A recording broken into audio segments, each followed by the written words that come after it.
Have you ever heard a story so incredible that you weren't sure if you should believe it? A story that tests the limits of your faith and your understanding of reality. Today, we're diving deep into one such tale, and Lee's visually stunning masterpiece, Life of Pi. This isn't just a movie about a boy on a boat with a tiger. It's a profound journey that asks us a very important question. Which story do you prefer? Let's set the scene. We meet the adult Pi Patel in Canada, a man with a story that he promises will make you believe in God. He takes us back to his childhood in Pondicherry, India. His father owns a zoo, and from a young age, Pi is surrounded by the wonders and dangers of the animal kingdom. He's a curious and spiritually open-minded boy.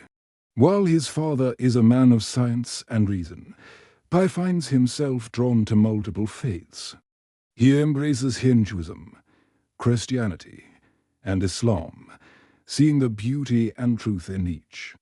He just wants to love God.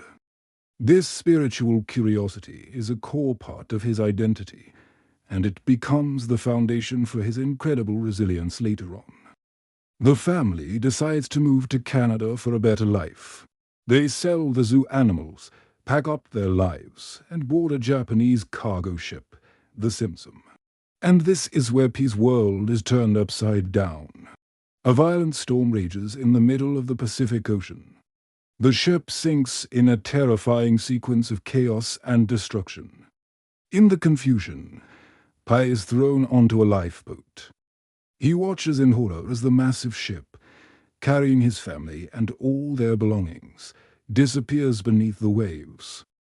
He is left completely alone, or so he thinks. As the storm subsides, Pi discovers he's not the only survivor on the lifeboat. He's joined by a zebra with a broken leg, a resourceful orangutan named Orange Juice who floats up on a bunch of bananas, a vicious hyena, and most terrifying of all, a full-grown Bengal tiger named Richard Parker. Yes, the tiger has a human name due to a clerical error, a small detail that adds a strange touch of humanity to this fearsome beast. At first, the small lifeboat is a chaotic, brutal microcosm of the wild.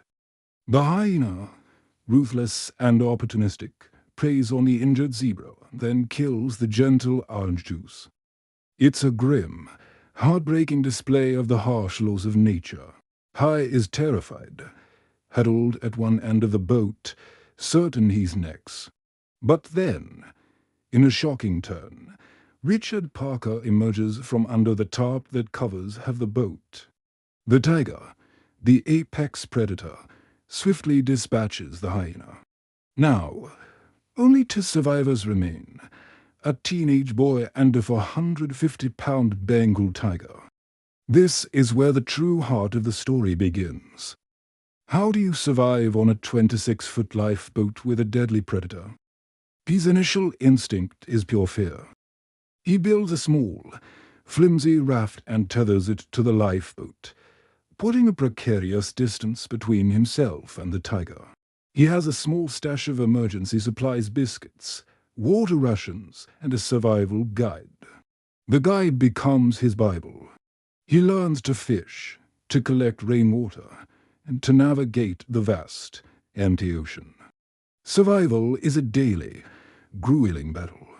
Pi has to provide for himself and for Richard Parker. He realizes a crucial truth. Keeping the tiger alive is keeping himself alive. By providing Richard Parker with fish and water, he establishes a fragile coexistence. He isn't just a zookeeper's son. He becomes a master animal trainer in the most extreme circumstances imaginable. He uses a whistle and a stick to mark his territory on the boat, conditioning the tiger to associate the sound with nausea from the rocking waves. He establishes a routine, a sense of order in a world of pure chaos. This relationship is the core of the film. Richard Parker is a constant threat, a source of paralyzing fear, but also his only companion. The tiger's presence keeps Pi alert, focused, and fighting for his life. Without Richard Parker, Pi might have given up, succumbing to despair and the sheer loneliness of the open sea. The ocean itself is a character in this story. Ang Lee uses breathtaking visuals to show us its dual nature. It is a source of immense beauty, glowing jellyfish, flying fish that soar like birds, a majestic whale breaching the surface. These moments are filled with wonder and a sense of the divine. They are moments of grace that renew Pi's spirit. But the ocean is also a relentless enemy. There are more storms, scorching sun, and the constant, gnawing hunger and thirst. The psychological toll is immense. Pi's physical body wastes away, but his spirit, his will to live, is constantly tested and forged in this crucible. One of the most surreal and debated parts of the journey is their arrival at a mysterious, floating island. It seems like paradise. The island is made of edible algae, filled with fresh water ponds and populated by thousands of meerkats. For Pi and Richard Parker, it's a life-saving reprieve. They feast and regain their strength. But Pi discovers a dark secret at night. The island becomes carnivorous. The fresh water ponds turn acidic, digesting the fish within them. Pi finds a human tooth inside a flower, a chilling sign that the island has claimed another victim. He realizes this beautiful place is a trap. It offers sustenance, but it will consume you if you stay. It's a powerful metaphor for complacency or a false paradise. True survival means pushing forward, not settling in a place that offers temporary comfort but ultimate destruction. Pi knows he must leave. He gathers supplies, gets back on the lifeboat with Richard Parker, and casts off once more. After 227 days at sea, a journey that defies all logic and probability, the lifeboat finally washes ashore on the coast of Mexico. Pi is delirious and weak, barely able to move. Richard Parker, without a single look back, steps off the boat and disappears into the jungle. Pi is heartbroken. After everything they went through, the tiger leaves without any sign of farewell or acknowledgement. Pi weeps, not just for the loss of his family, but for the loss of this companion who, in the strangest way, saved his life.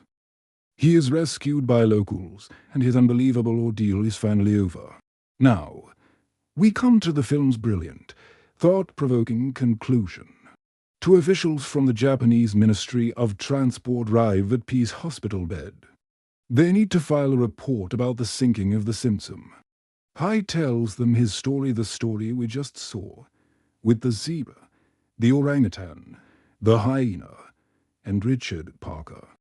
The officials are incredulous. They find the story completely unbelievable. They need a simpler, more plausible explanation for their report. So, Pi offers them another story. A second story. In this version, there are no animals on the lifeboat. The survivors are Pi, his mother, a brutish and selfish cook, and an injured sailor. The story follows a similar, but much darker, human parallel. The cook, like the hyena, is ruthless. He hoards the food, and his cruelty leads to the death of the injured sailor, whose body he then uses for bait.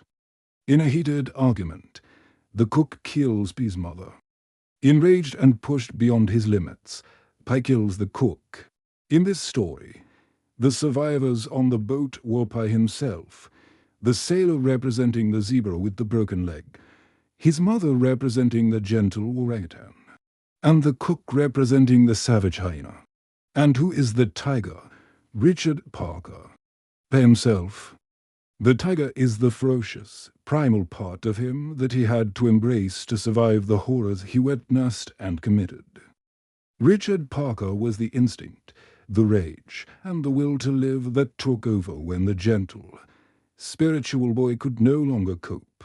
The tiger leaving without a look back represents Pai shedding that savage part of himself to re-enter civilization. The Japanese officials are visibly shaken by this grim, brutal story. They are left with a choice. The first story is fantastical and full of wonder. The second is a horrific tale of human depravity. Neither story can be proven. Neither story explains why the ship sank. They are simply two different accounts of what happened on that lifeboat. Pai then asks them the central question of the film: which story do you prefer? The officials, after a moment of contemplation, choose the story with the tiger.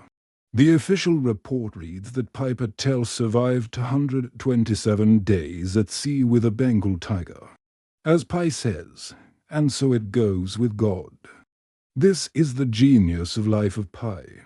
It's not just an adventure story. It's a parable about faith, storytelling, and the nature of truth. The film doesn't tell us which story is true. It leaves that up to us. Do we choose the story that is logical and horrifically grim, or the one that is miraculous and filled with a strange, terrible beauty? It suggests that faith isn't about choosing the most logical explanation, but about choosing the better story, the one that gives life meaning, even in the face of unimaginable suffering. Richard Parker might be a real tiger, or he might be a metaphor for his own inner beast. The beauty is, it works either way. The movie invites us to see the world not just as it is, but as it could be, through the lens of faith and imagination. It's a story that stays with you long after the credits roll, making you question, wonder, and ultimately, decide for yourself what you believe. Thanks for joining me on this deep dive into Life of Pi. If you enjoyed this analysis, make sure to hit that like button, subscribe to the channel, and let me in the comments below, which story do you prefer? See you in the next video.